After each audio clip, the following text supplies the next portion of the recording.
See, fundamentally, we are created. Our lives derive from God. They belong to God. Did you hear what I said? Our lives derive from God. And they belong to God. Amen. And they find their true destination in God's purposes. Not your plans that you can get God to co-sign on. Huh?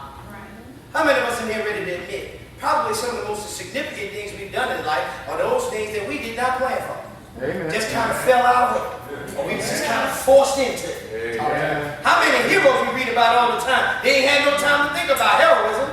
They just See, I don't need your co-signature for my value. I have it in God's purposes. In the beginning, when God made man, he breathed into his nostrils and he became a living soul, which made him different than everything else God had created. Already different and more valuable than anything God made previously. And we find our joy in the purposes and plans of God for our life. Our struggle is trying to get God to go along with our vision for our life. That's where the trouble is. If he would just do what I want him to do, everything be all. Come on. However, when we finally subject our vision to God's vision, we reap the benefits of letting God have it. And it may not be houses and land, but wherever it is, it'll bring peace and joy. It may not be fame and acclaim, but wherever it is, it'll bring satisfaction and meaning. How do you know so much about that, preacher? I'm glad you asked. Because the answer's in the text. From the beginning, he knew all about us. Verse 13 says, "For you created my inmost being. You knit me together in my mother's womb. Before I knew myself, God knew who I was and what I would become." God's purpose was at play from the very beginning. That's how I got where I am. That's how I got here, me, and not somebody else. Amen. Amen. You know how many factors went into you being you? And any number of things could have happened, and you might have been born, but you may not have been you.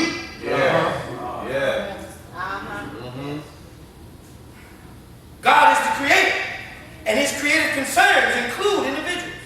And when we accept that God is involved and has a plan, then we can perceive his presence more clearly and earnestly.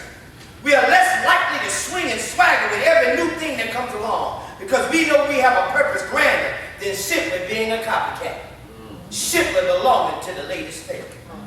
Verse 16 says, "Your eyes saw my unformed body." Check that out.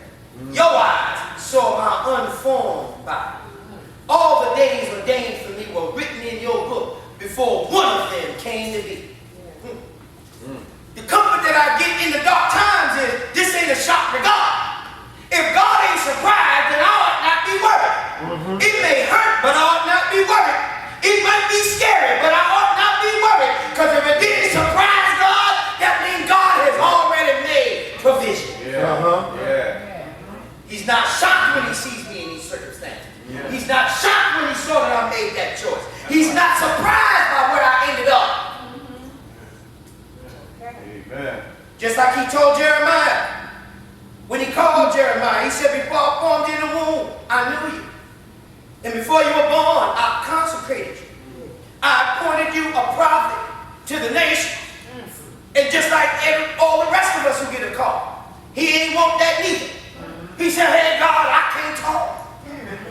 You sure you want me?" Making excuses, brothers and sisters, is not a new thing. Most folks who do something for God spend most of their time trying to get out of it. God's foreknowledge of us is not a curse, but a blessing. God knowing where we come from and where we're going is not a burden, but a release. We ought to stop trying to outflank God and learn to fit comfortably in his plan. If it means going back to school after I said I ain't going no more, I'm tired, I might want to acquiesce to his will. Especially if ain't nothing else working. It might be a sign I need to obey the God who created everything and knows all about me. That's what gives verse 14 its power. We know we have been formed for a purpose. We know that we have a reason for being here. We know that our yesterdays are only a part of the grand plan for our lives. My history does not have to define who I am. Just describe where I've been.